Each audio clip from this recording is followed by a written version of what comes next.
What's in your pocket right now? You might even be using it at this moment. You might even be watching this video on it. If you haven't guessed it, it's an Apple product, made by the largest tech giant worldwide, Apple Incorporated. And even if you don't use one of their products, you surely have to have heard of them. And did you know that nearly 3 out of 10 of all smartphones used are made by Apple?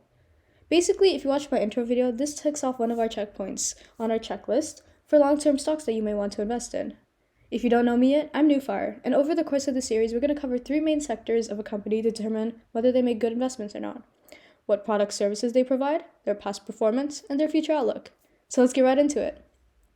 So let me give you a quick rundown on what Apple is. It's a technology company that provides all sorts of technology that is almost impossible to live without these days. iPhones, Macs, AirPods, iPods, Apple Watches, you name it. It was founded in the late 70s in the Golden State of California, and yes, some early forms of technology did exist then, by Steve Jobs, Steve Wozniak, and Ronald Wayne. And after Apple launched its first iPhone in 2007, it's since become a global behemoth and has become so integral in people's lives, as Tim Cook, Apple CEO, put it. In addition to the products I mentioned above, Apple also has an extensive reach into AI, some of those products being the reason why Apple is so coveted around the world. So why should we consider buying stake in Apple?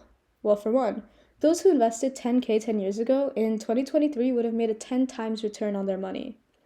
For a company that has done nothing but grow since it was founded, you might consider that if you invest now, you could see the same returns in the next 10 years.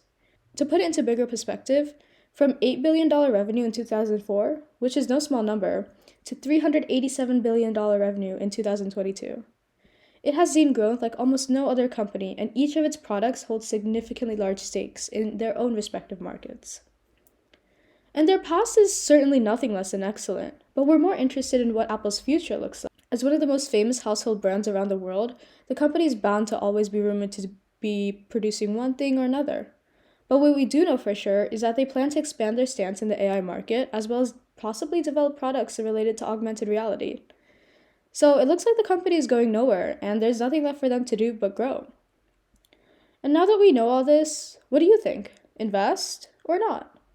Keep in mind that you should invest wisely if you choose to do so, and that all the factors I mentioned above are pretty surface level, since this series is for beginner investors.